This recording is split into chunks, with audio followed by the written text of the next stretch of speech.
We are celebrating International Day of Democracy. This year's theme is Empowering the Next Generation. It was chosen to focus on young people's critical role in sustaining democracy, as well as to ensure that their voices are heard in choices that have a substantial influence on their lives. Democracy is constantly threatened by unresolved conflicts, the growing threat of climate change, and financial instability. It is for this reason that our youth are being asked to use not only their voices, but also their skills to help move our nation and indeed the world toward a brighter future. Thank you for joining us for yet another exciting edition of Jamaica Magazine. I'm your host, Audrey Williams. Today, we'll look at how the generation of now is being prepared to carry out the task of making Jamaica the place of choice to live, work, raise families, and do business.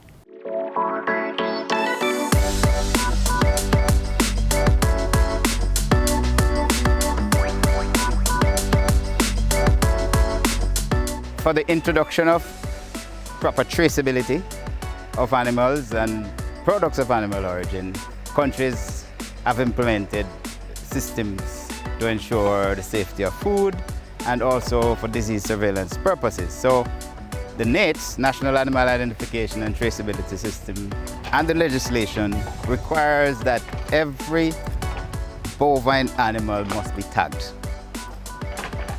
And it also requires that if an animal is being sold, it must have a cattle passport and it must be fitted with a NATS tag in both ears. So anyone engaged in the sale of cattle, they would have committed an act against the law if the animals would not have been properly tagged and issued with a passport.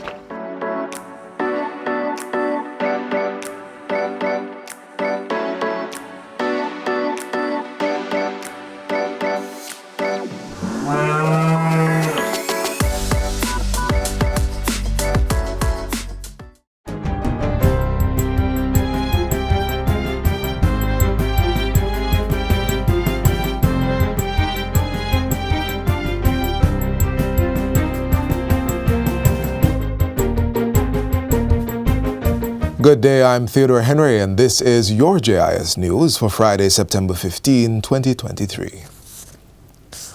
Motorists traversing the Maypen to Williamsfield leg of the Southern Coastal Highway Improvement Project will not pay toll charges until December 31, 2023. This was announced by Prime Minister Andrew Holness on Thursday as he opened the stretch of road that was completed at a cost of $188 million.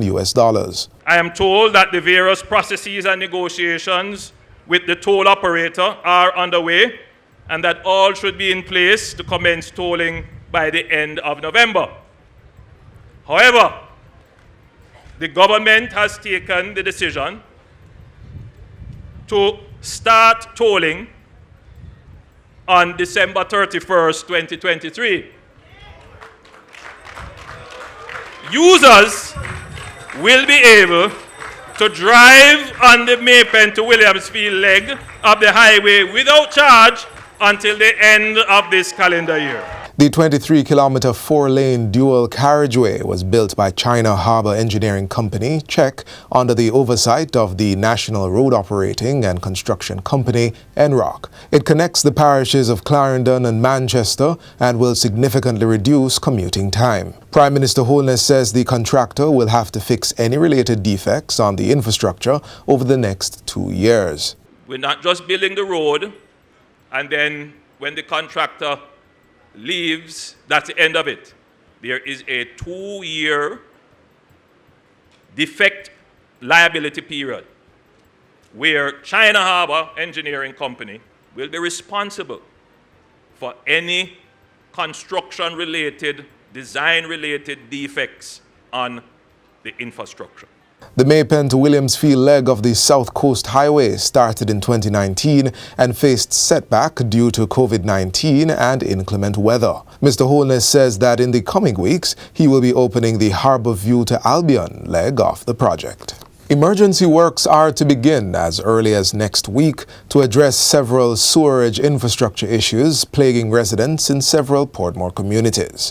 Minister without portfolio in the Ministry of Economic Growth and Job Creation, Senator Matthew Samuda, made the announcement on Wednesday. He was touring the communities of Armanda Court, Myrtle Way, Passage Fort, and Edgewater in southeast St. Catherine. Minister Samuda says some of the issues identified by residents will be corrected within a week, while others may take longer. Speaking specifically to Passage Fort, he says a large break in the sewage main that connects the community to the sewage processing facility that eventually goes to Soapberry was creating an environmental risk as the leaks and overflow ended up in the canal. The minister has given assurance that the NWC will be looking to move this project forward in the fastest possible time. Because we understand that every day with this problem, it just adds to the frustration. So we'll be working both with the private sector for those developers who are doing housing complexes within the area, as well as using our own resources from the NWC to get this project and this new line in place as fast as is possible. Government has purchased thousands of doses of influenza vaccines in preparation for the flu season, which normally starts in October. Health and Wellness Minister Dr. Christopher Tufton gave the update during a press conference at his ministry on Wednesday. We're expecting the arrival of some 18,000 doses of flu vaccines purchased by the Ministry of Health and Wellness through the Pan American Health Organization revolving fund for vaccines. The flu vaccine should be available to the public by the end of this week, pending the arrival of the shipment in country. Minister Tufton says the vaccines will be offered free of cost in the public health system to high priority groups. These include healthcare workers, children and the elderly with chronic illnesses, pregnant women, individuals who are institutionalized or in state care, and non-health frontline workers. He adds that although these are the prioritized groups, no one should be refused the flu vaccine. Private healthcare providers are encouraged to procure the influenza vaccine through private distributors to provide for the general population. At the same time, the health minister is urging members of the public to take precaution against the viral flu infection, which can spread easily from person to person, mainly by coughing, sneezing, and through close contact. The flu is to be taken seriously. I don't think sometimes we take it serious enough, as it can lead to pneumonia and blood infections and can cause additional complications like diarrhea and seizures in children. The flu can also worsen chronic medical conditions such as heart or lung disease. The Ministry of Education and Youth has trained over 40,000 parents to help improve their parental skills and facilitate positive behavior in students. This was done through a joint effort of the Department of School Services, the National Parenting Support Commission, and the Ministry of National Security. The training sessions were held in 556 schools. Parents took part in refresher training, coaching, and sensitization sessions. We believe this is the beginning of improved parent-teacher relationships and greater involvement of our parents in a constructive way in the lives of their children as they make their way to and from school, and that our parents will know more about what is happening with them. The Education Minister made the report at this week's post-cabinet press briefing at Jamaica House. For this new school year, we are also expecting to see improved ability of schools to positively manage students' behavior as a result of these training sessions that were conducted. I want to urge parents to continue to be active and constructive in their children's education, in their not just their academic lives, but also their holistic development. And finally, the Jamaica Civil Service Association, JCSA, is inviting the public to join in a beach cleanup event in St. Ann tomorrow. For a fifth consecutive year, the JCSA's Brownstown chapter will collaborate with the St. Ann High-Tech Farmers Group to clean 3 beaches in the Discovery Bay area. These are Red Cross Peach Beach, Scenic View Beach, and Fisherman's Beach. The activities are in observation of International Coastal Cleanup Day and will take place between 7 a.m. and 4:30 p.m. During a recent JIS think tank, JCSA President Tesha Clark-Griffiths said that the exercise was part of the entity's corporate social duty. So the JCSA is not just about wages, we're not just about salaries, we're not just about industrial relations or even scholarships and grants. We go way beyond that. We are a big deal trade union. We are the only trade union in this English-speaking Caribbean that provides any such service to its members. We look forward to seeing all of you in St. Anne coming out to support the initiative, and of course we know that it will be successful. And that's it for JIS News Today. I'm Theodore Henry. Thanks for watching.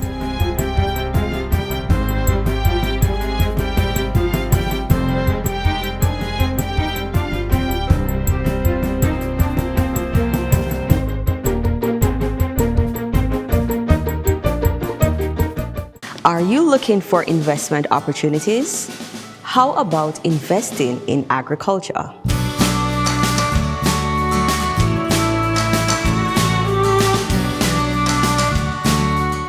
We're introducing a major project that's coming for Jamaica.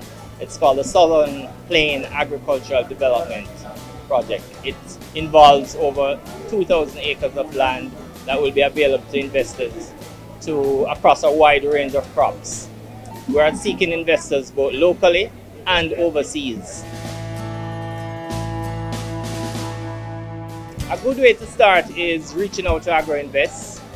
From there, we can help you to build a plan around the ideas that you have for getting involved in agriculture. And we have a market development team which will be rolling out shortly to provide linkages with persons on the agri-park, with buyers locally and in the export markets.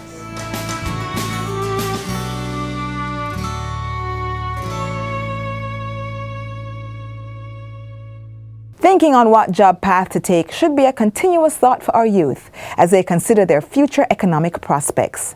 One institution saw the need for its students to be aware of their alternatives, and this is the takeaway.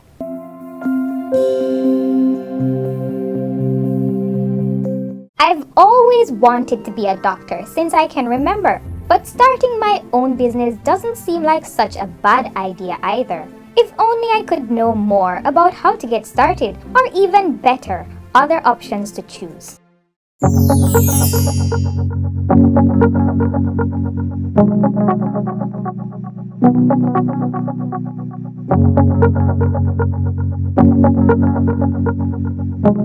Hi, I'm Nero Christian, principal of Angels Primary School.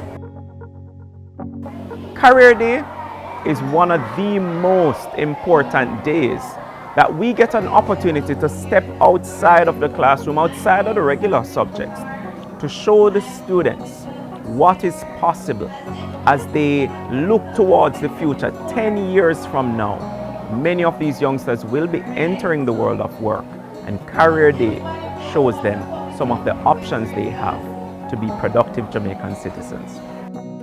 I can be anything I want to be. In addition to the traditional professions, your teachers, your lawyers, your doctors, we now are utilizing the resources in our audiovisual department to show students how they can become bloggers professionally, how they can become programmers through coding, how they can become entrepreneurs where they develop their own ideas and skills as they enter the world of work. So my job at heart is that I am a carpenter / furniture maker. And we're going to talk about the tilers, the steel fixers, the masoners, the carpenters, the block layers, and the architects in general, and how it is that we promote and encourage nation building within Jamaica. It is important to go with the time, and it is important that they use their hands, skills, so that they too can become the entrepreneurs of tomorrow.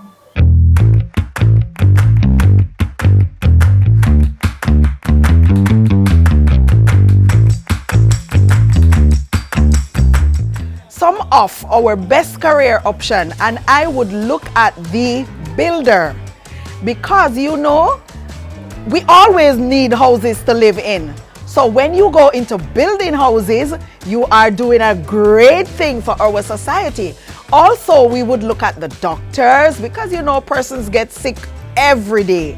We look at the nurses. We also look at the teachers, the firemen, the soldiers. They are excellent career choice because you will be serving your nation.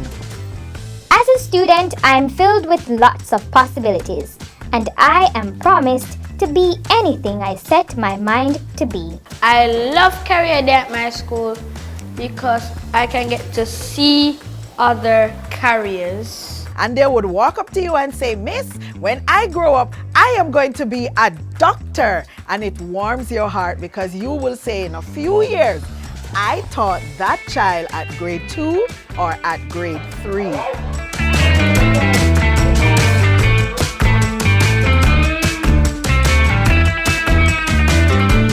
When you see Angels primary students in the high school, you can bet 9 out of 10 times they are your future leaders. Anelia? Anelia?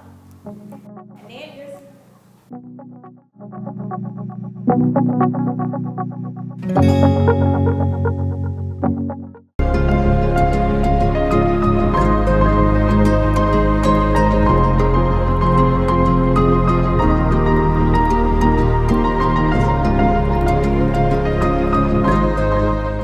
Integrating real-life experiences into the classroom would not only teach our students to be book smart, but also street savvy. It's something that our next feature will ensure we understand from the ground up.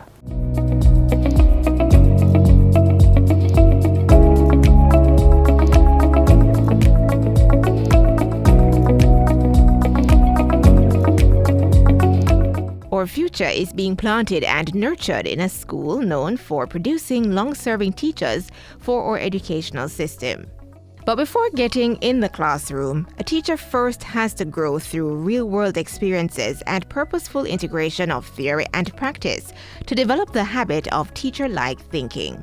We believe in the development of the wholesome man at Shortwood, and this activity will help to develop that wholesomeness. So they'll be exposed to skills and competencies that they can take away and that can complement their teaching career as they leave this noble institution to go and serve the world.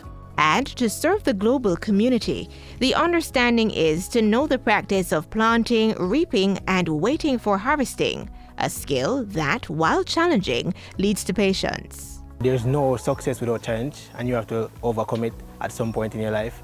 It is good to set yourself a goal. Do not let any individuals, direct you off that path with negative thoughts. So it is best to just keep focused on one thing, and then you just see where that goes. Also, your input influences your output. This means that the more we care for the crops, the more we'll gain a greater yield. The farm at Shortwood Teachers College is nothing new. We started a farm in about 2006 thereabouts. At that time, I should say, we did grow different plants, and our current farm manager was one of the students engaged in that back then. And with his gained experiences, he returned to the institution to plant the seed for sustainable development through food cultivation. One of the first things I did was to do a needs assessment. What are the vegetables that we utilize in the canteen? And so we ensure that whatever we have, we supply the canteen so we don't need to get those food items externally. Currently we have pumpkin, as you're seeing here, I have one in my hand. We have tomato, we have corn, we have pak choy, scotch bonnet pepper, cucumber, cocoa, we have dasheen. And we'd have also planted sweet pepper in the past. We have green bananas currently, and we also have plantains. I know that Shortwood Teachers College and the Ministry of Education and Youth, we've been strengthening our relationships over the years, over the decades. Please continue to do so. There's a lot of work ahead of us. Still transformation, much transformation ahead of us. And we are going to need our teachers' colleges to be with us lockstep in terms of that transformation. Beyond imparting knowledge, cultivating and supporting students' growth also depends on the knowledge and abilities gained through tilling the soil to set roots deep enough for students to not only thrive, but do so without breaking.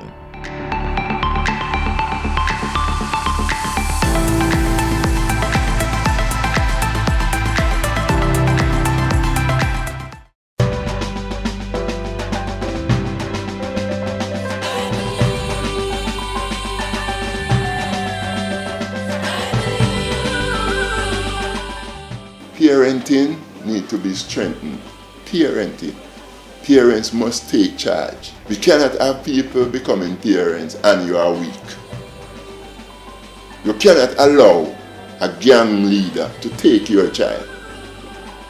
I only have these children when they come to me, when the parents send them to me.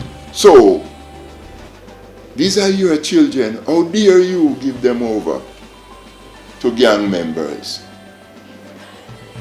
You must, and the whole family, must be in charge of the children. Children are children, and they need to be nurtured. We must take control until we hand over to them. That is what needs to be done.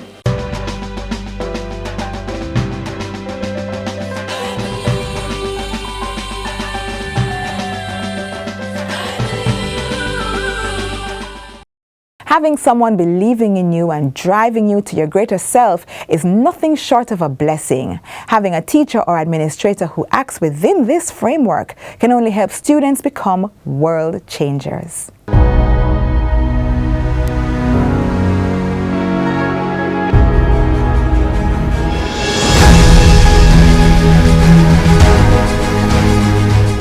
Through a joint effort between the Ministries of National Security and Education and Youth, a 25-school strategy has been established to assess, recommend, intervene, and support students who exhibit maladaptive behavior. The project was also established to inform administrators, parents, and the government of the underlying reasons a child might act out violently and disruptively. St. James High School was one of the 25 institutions chosen to start the evaluation process. One reason for this is that students attending this institution were notorious for engaging in violent activities, as evidenced by disturbances, altercations, stabbings, and even fatalities. With this negative reputation and reality, the future for students here seemed uninspiring and disheartening for administrators and parents. But one change would be the catalyst for transformation. Joseph Williams was appointed principal of the institution and took on the job resolved to see a positive new path for St. James High. He arrived determined to instill hope in both the students and the surrounding community that anything is possible. I came here April 1, 2004 to a school which it was said was in a bad state in terms of students' conduct, performance, all negative things about it. When I came, it was like permanent recess. Students were always outside, unruly, fights and all. So I had my plans from early as to what I would do to change things. I went to Church Teachers College. I specialize in social studies and geography, and social studies is key. It's about people, and so that was a key factor. And then my upbringing, and then I believe in God. After working in the educational system for 18 years, Mr. Williams knows a thing or two about how to enforce discipline. So he employed the 3 C's method: conduct, content, and covenant management. He was convinced that these steps were necessary to steer the institution in the right direction. Mr. Williams' overarching goal became behavior management while utilizing strategies to increase students' skill sets, learning capacities, and interpersonal interactions. The mission of St. James High School is to establish and manage an atmosphere conducive to the holistic development of each child, teacher, and all other members of the school community, embracing the fact that discipline is the essence of education, while preparing students at all times through caring and sharing, and we strive toward better living. The mission was initially impeded by what Mr. Williams perceived as a fundamental problem for children who found it difficult to accept discipline as an integral element of education. I remember many of these boys would say, "Sir, I don't have no father, sir. I don't know no father, sir. Then kill my father, sir." And I'm saying, why? So I had to back up. So it came to me now that there were so many here. That's a population of over 2,400. And it seems like I couldn't find 200 students here who live with mother and father. I declared from this balcony here to the students that I am the father. And with the assistance of Michelle Pinnock, the Ministry of Education's Regional Director for St. James, the work became doable. I think she understands what we are going through at the school and what is needed. And I'm satisfied with how much she will cooperate with us. As it is now, it is a school that many parents want to send their children to. Before, you used to have parents wanting to remove their children, but now it's a school of choice, really a school of choice. So in every school, the teachers, the principal, teachers, everybody there should accept the students. That's where you were. And for the family support. Parenting needs to be strengthened. Parenting. Parents must take charge. We cannot have people becoming parents and you are weak. You cannot allow a gang leader to take your child. And so, through perseverance, a once lost school was restored. In the words of Principal Williams, it is the attitude that determines the altitude, and then, above all else, give love.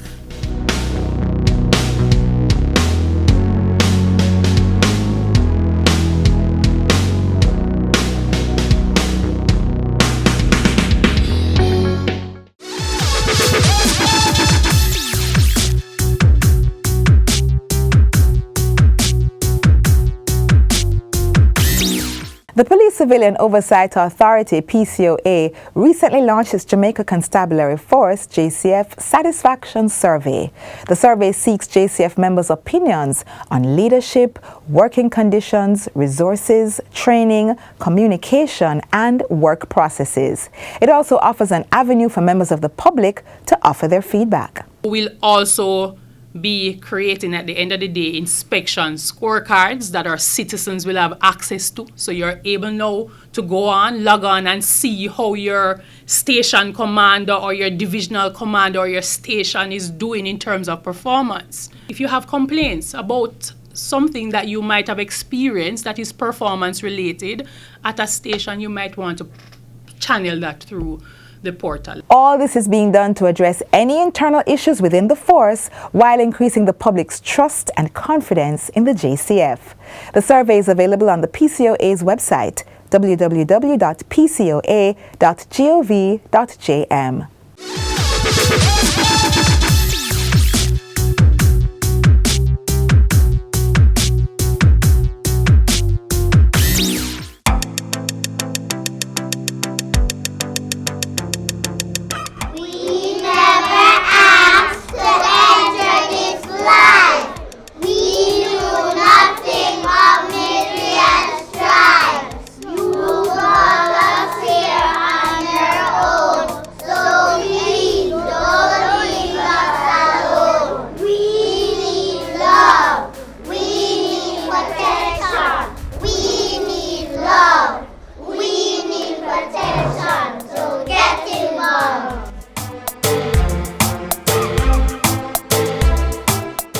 We've reached the end of our program. Get a recap of everything you saw here and more on our website, jis.gov.jm. I'm Audrey Williams. Bye for now. This has been a production of the Jamaica Information Service, the voice of Jamaica.